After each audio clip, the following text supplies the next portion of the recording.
क्यों कुछ लोग साधारण दुनिया में सुख और रोशनी देखते हैं, जबकि दूसरों के लिए वही दुनिया अंधकार और भ्रम से भरी होती है।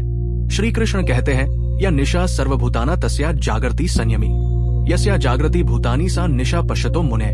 इसमें श्री कृष्ण समझाते हैं कि जो लोग आत्मज्ञान और संयम के मार्ग पर चलते हैं, उनकी दृष्टि और सोच साधारण भोगविलास में लिप्त व्यक्तियों से बिल्कुल भिन्न होती है, जिन्हें संसार के सुख दुख, धन वैभव और वासनाओं का आकर्षण अपनी ओर खींचता है।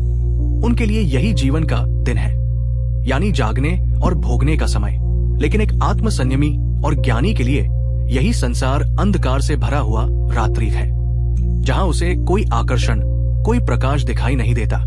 इसके विपरीत आत्मज्ञान और ब्रह्मा की ओर जाने वाले मार्ग, जो साधारण लोगों को नीरस और अंधकारमय लगते हैं, आत्म संयमी के लिए वही जीवन का प्रकाश है। वो इस मार्ग पर चलते हुए अपनी आत्मा को जागृत करता है और जीवन का वास्तविक उद्देश्य समझता है। एक उदाहरण से समझे।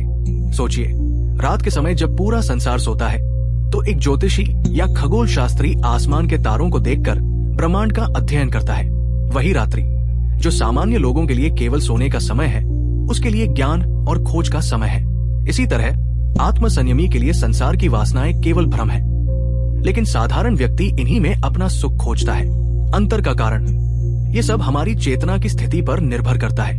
जो लोग केवल भौतिक जीवन पर केंद्रित रहते हैं, वे आत्मा के ज्ञान और शांति को नहीं देख पाते। वे संसार के चमकते हुए मोती को ही सब कुछ मान लेते हैं। लेकिन संयमी और ज्ञानी जानते हैं कि ये सब एक माया है और वे उस परम सत्य की ओर बढ़ते हैं। संदेश: ये श्लोक हमें चुनौती देता है कि हम अपने जीवन को परखें। क्या हम अस्थायी सुखों में फंसे हुए हैं, जिन्हें कभी न कभी छूटना ही है, या हम उस शाश्वत सत्य की ओर बढ़ रहे हैं जो हमें मोक्ष और शांति की ओर ले जाता है? श्री कृष्ण के इस गहरे संदेश में ये छुपा हुआ है कि हमारी दृष्टि को सही दिशा में मोड़ने की आवश्यकता है। तभी हम जान पाएंगे कि जीवन का असली दिन क्या है और असली रात्रि क्या।